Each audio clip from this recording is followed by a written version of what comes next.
Hello viewers, இன்னைக்கு நம்மளுடைய சேனலில் ஜோதிட நேயர்களுக்கு ரிஷபராசி நேயர்களுக்கான பலன்களை பற்றி தாங்க நம்ம பார்க்க போகிறோம்.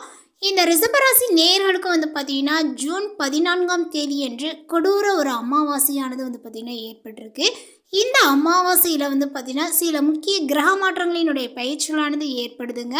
ஸோ இந்த பௌர்ணமி இந்த அமாவாசை அப்படின்னாலே பார்த்தீங்கன்னா அந்த நாட்களுக்கு மிக சக்தி வாய்ந்த ஒரு நாட்கள். ஸோ இந்த நாளில் கிரக மாற்றங்கள் ஏற்பட்டு இருப்பதனால நம்மளுடைய வாழ்க்கையில் எந்த மாதிரியான ஒரு தாக்கத்தை ஏற்படுத்தும் அப்படிங்கிறது குறித்து இந்த பதிவில் இன்றைக்கி நம்ம தெரிஞ்சுக்க இருக்கோம். பதிவை தொடர்ந்து பாருங்கள். இந்த வீடியோவை ரிஷபராசினியர்கள் பார்த்துட்டு இருந்தீங்க அப்படின்னா இந்த வீடியோக்கு ஒரு லைக் கொடுத்துருங்க. அது மட்டும் இல்லாமல் நம்மளுடைய சேனலை இப்போ தான் ஃபர்ஸ்ட் டைமாக நீங்கள் விசிட் பண்ணுறீங்க அப்படின்னா நம்மளுடைய சேனலை சப்ஸ்கிரைப் பண்ணிவிட்டு அப்படியே கூட இருக்கிறது பெல்லைக்கானே பார்த்தீங்கன்னா கிளிக் பண்ணிவிட்டு நம்மளுடைய சேனலை அப்படியே ஃபாலோ பண்ணிக்கிங்க. வாங்க இப்போ வீடியோக்குள்ளே போகலாம். ரிஷபராசி மற்றும் ரிஷப லக்னத்தில் பிறந்திருக்கக்கூடிய அன்பர்களுக்கு இந்த ஜூன் 14ஆம் தேதி என்று பார்த்திங்கன்னா ஏற்பட்டிருக்கக்கூடிய கிரக நிலைகளை ஆராய்ந்து பார்க்கும் பொழுது இந்த காலகட்டங்கள் எப்படி இருக்குது அப்படின்னு பார்த்தோம் அப்படின்னா மிகவும் விறுவிறுப்பான மற்றும் அற்புதமான சுப பலன்களை தரக்கூடிய ஒரு காலகட்டங்களாக இருக்குங்க. மட்டும் இல்லாமல் இந்த காலகட்டத்தில் பார்த்தீங்கன்னா 5 முக்கிய கிரகங்கள் தங்களது ராசிகளை மாற்றி கோச்சார ரீதியாக பயிற்சி அடைய உள்ளன. உங்களது ஜீவன பாக்கியாதிபதியான 9, 10 அதிபதி அதாவது தர்ம கர்மபதி பார்த்தீங்கன்னா சனி பகவான் 11ஆம் வீட்டில் லாபஸ்தானத்தில் பலமாக அமர்ந்து உங்களுக்கு இப்பொழுது பக்கபலமாக இருக்கக்கூடிய வேளையில் இந்த ஜூன் மாதத்தில் பார்த்தீங்கன்னா இருக்குது அப்படின்னு தான் சொல்லணும். உங்களது லாபாதிபதியான குரு பகவான் தனது உச்ச வீடான கடகராசியில் அதாவது 3ஆம் வீடுங்க, அந்த 3ஆம் வீட்டில் கடகராசியில் பார்த்தீங்கன்னா பிரவேசிப்பது உங்களது முயற்சிகளுக்கு பார்த்தீங்கன்னா அசாத்திய பலத்தை கொடுக்கும் அப்படின்னு தான் சொல்லணும். இந்த காலகட்டத்தினுடைய பிற்பகுதியில் பார்த்தீங்க அப்படின்னா சூரியன் மற்றும் புதனினுடைய சுப சேர்க்கை உங்களது பொருளாதார நிலையை பார்த்தீங்கன்னா உன்னத நிலைக்கு எடுத்து செல்லும் அப்படின்னு சொல்லலாம். ஆயினுமே இந்த ஜூன் 21ஆம் தேதி என்று பார்த்தீங்கன்னா செவ்வாய் பகவான் உங்களது ஜென்ம ராசிக்குள் நுழைவதனால் உங்களது வேகத்தோடு ஆவேசங்கள் அதிகரிக்கக்கூடும். எனவே மனதை பார்த்தீங்கன்னா சாந்தமாக வைத்து கொண்டால் இந்த காலகட்டத்தில் நீங்கள் நினைத்த காரியங்களை சாதிக்கலாம் அப்படின்னு சொல்லலாங்க. இப்பொழுது இந்த கால நேரங்கள் ஆனது பார்த்திங்கன்னா உங்களுக்கு எப்படி இருக்குது அப்படிங்கிறது குறித்து இப்போ நம்ம விரிவாக பார்த்துட்டு வந்துட்ருக்கோம். அதில் பார்த்திங்கன்னா தொழில் மற்றும் உத்தியோகத்தில் இருக்கக்கூடிய இந்த ரிஷபராசிக்காரர்களுக்கு எப்படி அப்படின்னு பார்த்தோம் அப்படின்னா உங்களது ஜீவனஸ்தானாதிபதியான 10ஆம் அதிபதி அதாவது சனி பகவான் லாபஸ்தானத்தில் 11ஆம் வீடானது மிக பலமாக சஞ்சரிப்பது உங்களது உத்தியோக வாழ்க்கைக்கு பார்த்திங்கன்னா மிகப்பெரிய அதாவது ஒரு பலமாக பாதுகாப்பாக ஒரு அரணாக இருக்கும் அப்படின்னு தான் சொல்லணும். ஸோ அந்த அளவிற்கு பார்த்திங்கன்னா உங்களுடைய தொழில் ஸ்தானங்களானது வலுப்பெற்றிருக்கு. அதேபோல் பார்த்திங்கன்னா இப்பொழுது இந்த லாபாதிபதி குரு பகவான் 3ஆம் வீட்டில் உச்சம் பெறுவதுமே பணியிடத்தில் உங்களது வேலைத்திறனை பல மடங்கு உயர்த்தும் அப்படின்னு சொல்லலாங்க. நீங்கள் உங்களுடைய உத்தியோகத்தில் கொண்டு வரக்கூடிய புதிய உத்திகள் மற்றும் ஐடியாக்கள் எல்லாமே மேலதிகாரிகளால் பெரிதும் பாராட்டப்படக்கூடிய ஒரு நபராக பார்த்திங்கன்னா இந்த நேரத்தில் காணப்படுவீர். தொழிலில் பார்த்திங்கன்னா பெரிய ஒரு ஒரு தொழிலில் பெரிய ஒரு நிமித்தமாக மேற்கொள்ளக்கூடிய குறுகிய தூர பயணங்கள் உங்களுக்கு எதிர்பார்த்தபடியே பெரிய வெற்றியை கொடுக்கும். மேலுமே சூரிய பகவான் ஜூன் 15 வரை பார்த்திங்கன்னா உங்களுடைய ஜென்ம ராசியில் இருப்பதனால் உங்களது ஆளுமை திறன்களானது கூடுங்க. எனினும் சக ஊழியர்களிடம் மேலாதிக்க துணியை பார்த்திங்கன்னா தவிர்ப்பது ரொம்ப நல்லது. ஜூன் 15க்கு பிறகு சூரியன் 2ஆம் வீட்டிற்கு பார்த்திங்கன்னா மாறும் பொழுது உங்களது உங்களுடைய கம்யூனிகேஷன் மற்றும் விளக்க காட்சிகள் பார்த்திங்கன்னா அதன் மூலமாக ஒரு புதிய பாராட்டுகளை பார்த்திங்கன்னா தட்டி படிப்பீர்கள் அப்படின்னு சொல்லலாம். அந்த அளவிற்கு உங்களுடைய நுணுக்கங்கள் பார்த்திங்கன்னா இருக்கும். தகவல் தொடர்பு, மார்க்கெட்டிங், வங்கி மற்றும் ஐடி துறைகளில் பார்த்திங்கன்னா இருக்கக்கூடிய அன்பர்களுக்கு இந்த ஐடி துறையில் நிறைய பேர் இருப்பீங்க. அவங்களுக்கு எல்லாமே பார்த்திங்கன்னா இந்த காலகட்டத்தினுடைய பிற்பகுதியில் ஒரு உன்னதமான பதவி உயர்வுகள் தேடி வரும் அப்படின்னு சொல்லலாம். இதுக்கு முன்னாடி நீங்கள் எதிர்பார்த்துருப்பீங்க, ஆனால் அந்த வாய்ப்புகள் எல்லாமே நீங்கள் எதிர்பார்த்ததுக்கு ஆப்போசிட்டாக இருந்திருக்கும். இப்போ நீங்கள் எதிர்பாராமல் உங்களுடைய வேலைகளை மட்டும் செய்து வருவீங்க.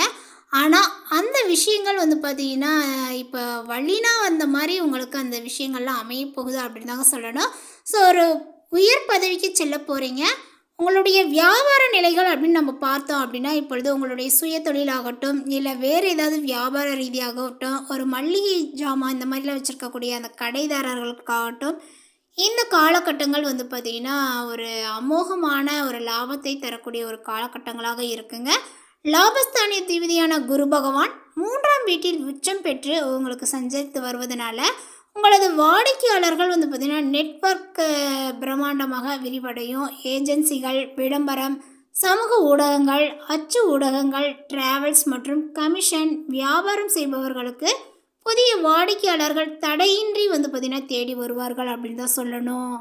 உங்களது ராசிநாதனான சுக்கிர பகவான் இந்த காலகட்டத்தில் வந்து பார்த்திங்கன்னா உங்களுடைய 3ஆம் வீட்டிற்கு சென்று இருப்பது, உச்ச குருவுடன் இணைவது, கலை, ஆடை வடிவமைப்பு, அழகு சாதன பொருட்கள் மற்றும் ஆபரண வியாபாரங்கள் செய்பவர்களுக்கு புதிய ஆர்டர்களையும் புகழையும் தேடி கொடுக்கும்.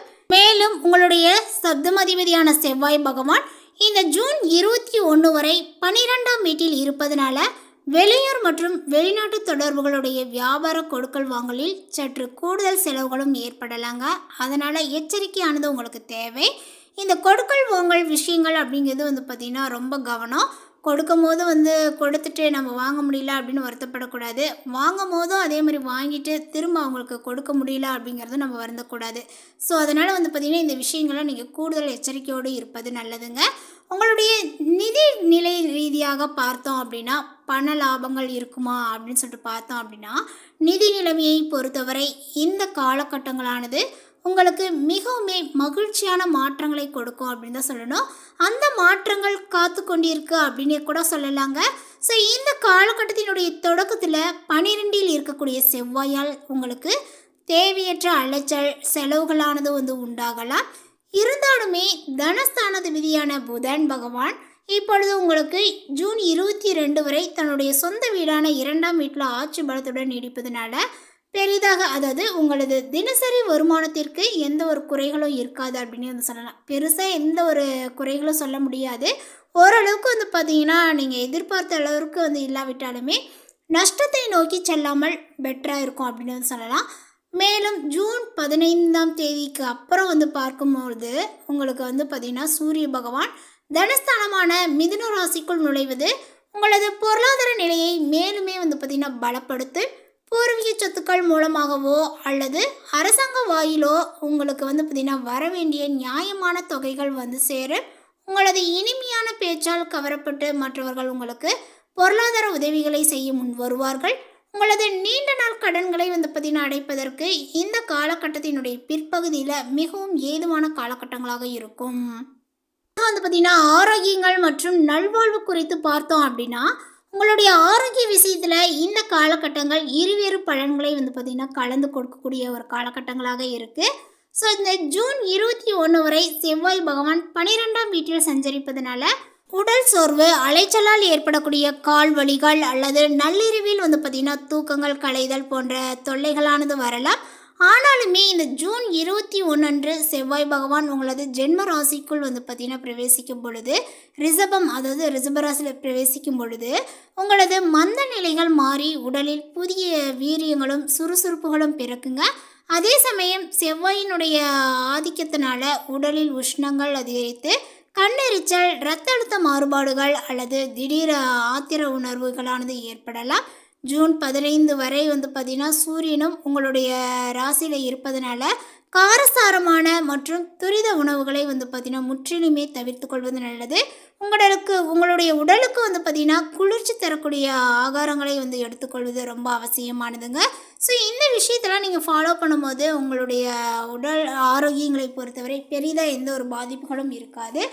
அதேபோல் வந்து பார்த்திங்கன்னா இந்த ரிஷபராசிக்காரர்களுக்கு குடும்ப சூழல்களானது எப்படிப்பட்டதாக இருக்கும் அப்படின்னு வந்து பார்த்திங்கன்னா, உங்களுடைய தனிப்பட்ட உறவுகளில் வந்து பார்த்திங்கன்னா குடும்ப வாழ்க்கையை பொறுத்தவரை இந்த காலகட்டங்கள் மிகவும் இனிமையானதாக அமைய போகுதுங்க. உச்ச குரு மற்றும் சுக்கிரனுடைய 3ஆம் இடத்து சஞ்சாரமானது உங்களது இளைய உடன்பிறப்புகளுடனான உறவை வந்து பார்த்திங்கன்னா மேலுமே பலப்படுத்தலாம் அப்படின்னு வந்து சொல்லலாம்.